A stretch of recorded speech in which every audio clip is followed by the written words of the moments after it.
Halo guys, kita dari kelompok 8 ingin melakukan wawancara dari salah satu pengusaha di bidang kosmetik yang nama usahanya ialah Purple Beauty Store. Let's go.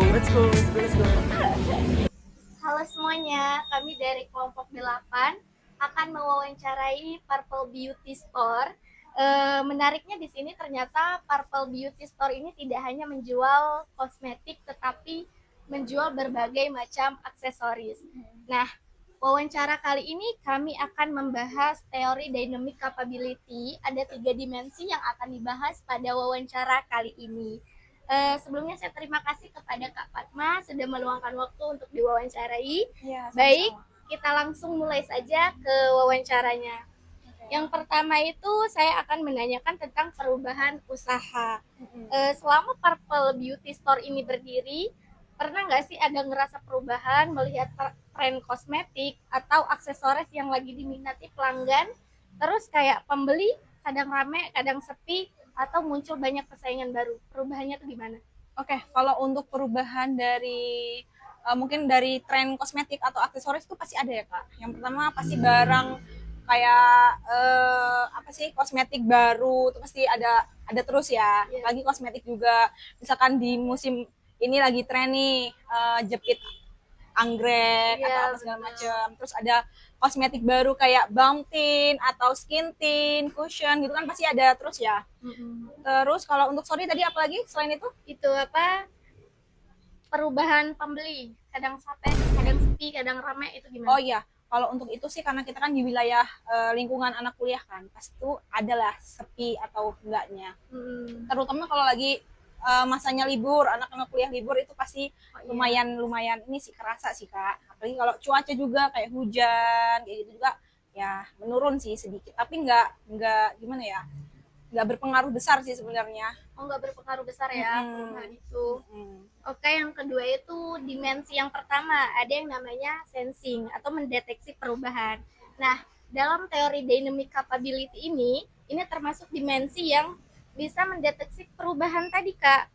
Kalau seperti perubahan yang Kakak bilang tadi, itu Kakak tahu dari mana? Yang tren kosmetik. Itu biasanya taunya dari obrolan pelanggan atau lihat tren di media sosial, influencer, atau dari supplier produk kayak bunga anggrek tadi, jepit bunga anggrek. Kalau untuk kosmetik pasti itu dari sosmed sih kak. Terus juga dari pelanggan kayak nanya kak di sini udah ada ini belum sih. Nah terus kalau untuk dari supplier juga kan kita kan ngambil distributor nih barangnya. Nah pasti juga dari salesnya tuh ada info ke kita kak kita lagi ada barang baru loh ini muncul. Kira-kira mau order nggak atau segala macam. Kalau untuk aksesorisnya mungkin ya dari ini sih pertanyaan pelanggan kak aku mau ini dong kak kayak gini adain dong di Purple kayak gitu sih. Jadi taunya dari pelanggan dan resell ya ini tadi ya. Yang ketiga itu ada yang namanya seizing atau menangkap peluang. Nah, dalam tren kosmetik ini atau kebutuhan pelanggan ini biasanya itu langkah yang diambil tuh apa? Misalnya nambah produk baru, bikin promo atau perbaiki tempatnya biar makin dikenal gitu. Yang pertama sih ngelengkapin semua kebutuhan sih kak. Jadi kalau misalkan orang nyari di sini tuh ada harus ada semua sih. Jadi orang tuh nggak kabur loh kak. Udah jauh-jauh misalkan nyari ke sini, di Parpol mah nggak lengkap, nyari ini aja nggak ada. Yang pertama harus ngelengkapin dulu. Terus yang kedua pelayanan sih kak. Pelayanan juga. Terus abis itu sama apa ya kak? Mungkin ini sih kak. Apa ya? Aku lupa mau jawabnya. Itu aja sih kayaknya itu Oh aja. ya, berarti dalam langkah peluang ini kita ngelihat dari ini ya pelayanannya sama kayak nambah-nambah produk baru ya. Ya promo juga sih kak. Oh ya promo Promo, karena kita promo. ya guys kalian jangan lupa datang ke Purple ya karena setiap minggu tuh kita bisa ada promo, setiap tanggal kembar juga ada promo. Oke, jangan lupa datang ke Purple Beauty Store. Lanjut yang dimensi keempat itu ada yang namanya reconfiguring atau menyesuaikan usaha. Mungkin pertanyaannya bisa ditanyakan oleh rekan saya. Oke boleh. Pertanyaan selanjutnya itu pernah nggak kakak ubah cara kerja atau sistem jualan?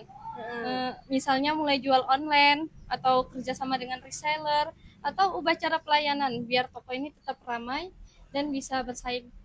Kalau untuk online sih kita belum ada sih Kak, cuman kita ngakalinnya dengan cara ngadain promo tadi sih. Pernah sih kita ngadain tuh kayak serba 7.000, serba 9.000, kan itu kan bikin orang menarik sih, sama atau promo diskon berapa persen gitu aja sih Kak. Oh, jadi buat jualan online itu belum ya? Kita belum ada online. Lebih ke promo ya? Iya. Caranya. Tapi mungkin kalau mau misalkan ada sih yang dari Gosen kayak gitu. Oh, kalau yang jualan online di salah satu media ini belum, tapi Belum. Gosen gitu. Oke. Nah, next ini pertanyaan terakhir, lebih ke refleksi sih. Menurut kakak penting nggak sih buat pelaku usaha seperti Purple Beauty Store ini menjual kosmetik dan aksesoris sesuai sama tren dan selera pelanggan? Penting banget dong Kak. Penting ya. Iya, penting banget. Jadi ketiga dimensi ini tadi dipakai oleh Purple Beauty Store dalam menjalankan usahanya. Itu saja yang dapat kami tanyakan. Terima kasih kepada Kak Fatma sudah meluangkan waktunya untuk diwawancarai. Sama-sama. Kami kelompok 8 mohon undur diri. Bye-bye. Makasih ya Kak.